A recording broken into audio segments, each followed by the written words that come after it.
Numbers are disturbing. More than 100 Minnesota pedestrians are killed over a 2-year span. Another 2,000 were injured, and tonight the Fox 9 investigators are taking a deep look at what needs to happen to slow down this trend. Here's Jeff Balian. It was a beautiful day for a walk. Then, in an instant, we're just trying to figure out who's at fault. One life was over. Another will never be the same. I was doing all the right things in that moment. I waited for my walk sign, looked both ways, started walking. Danielle Selblatt didn't see the threat until the very last second. I can remember the sound of my body hitting his car. Her body flew onto the hood, then rolled off to the pavement. She landed on the back of her head.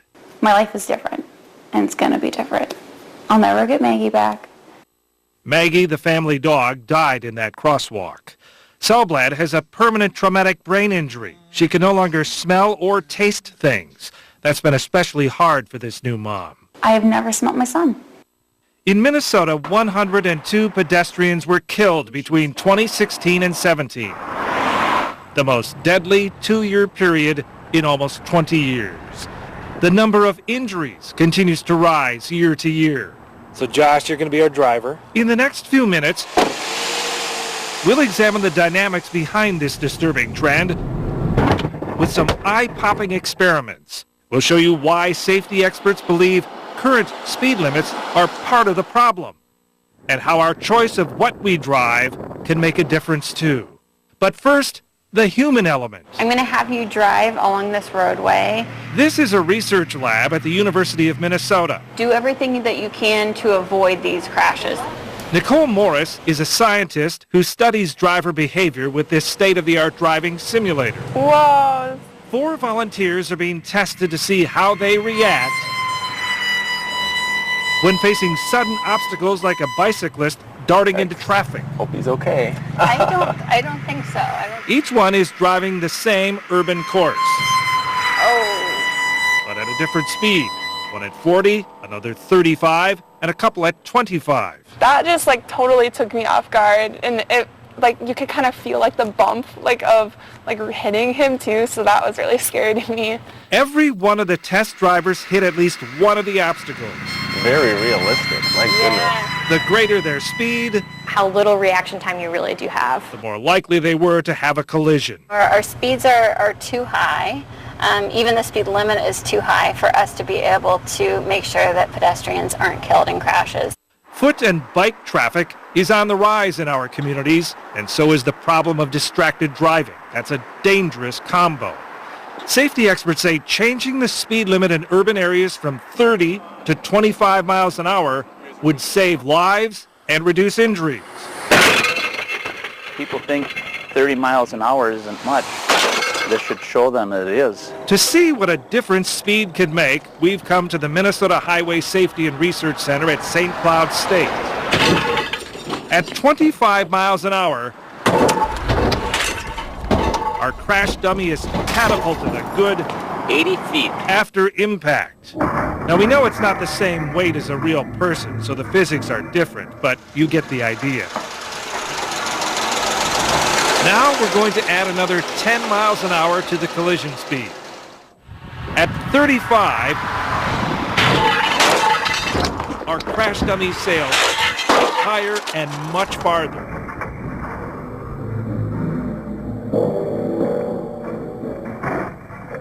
.3 feet. Here's what's most telling about what you just saw. Safety experts say a person hit at 35 miles per hour is 3 times as likely to be killed than at 25 miles an hour. Chances of surviving that are going to be slim, I think. The type of vehicle involved also makes a difference. Studies show pedestrians are more likely to die if they get hit by an SUV than a car. The impact of those larger SUVs and trucks are going to put more trauma to a pedestrian's body higher up, closer to their torso and head, than you would in a normal sedan, where that impact is likely going to strike closer to their legs. Let's take another look at the dynamics of an SUV hitting our crash dummy. If that was a real person, boy, they'd have some pretty significant injuries. In an effort to make streets safer for pedestrians, many cities, including New York, Boston, and Seattle, have lowered speed limits in urban areas. Both Minneapolis and St. Paul want to do the same, but they need legislative approval to go from the current state-mandated 30 miles an hour in residential areas to 25. Our neighboring states all have 25 as the standard. I had a really hard time just crossing streets in general for a long time. Danielle Solblad missed 13 weeks of work after being hit in a crosswalk a few years ago. The traumatic brain injury she suffered robbed her of her sense of smell and taste. Yet she's grateful the car that ran into her wasn't going faster, or she might not be here today. These are accidents, but they can be prevented if you're just slow down and pay attention. Speed really makes a difference in these crashes. According to the Insurance Institute for Highway Safety, a pedestrian is 74% more likely to be killed if hit at 30 miles an hour versus 25. And there's a bill pending at the legislature right now which would give cities the authority to lower the speed limit below 30, something they can't do under current Minnesota law.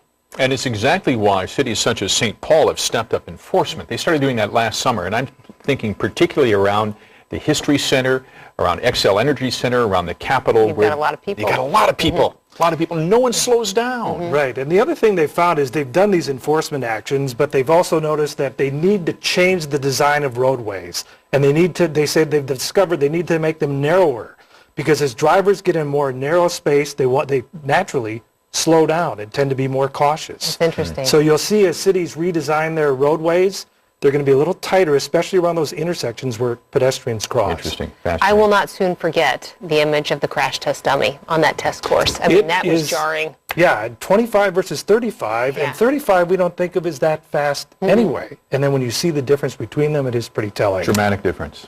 All right, Jeff Valiant, thanks so much. Appreciate it.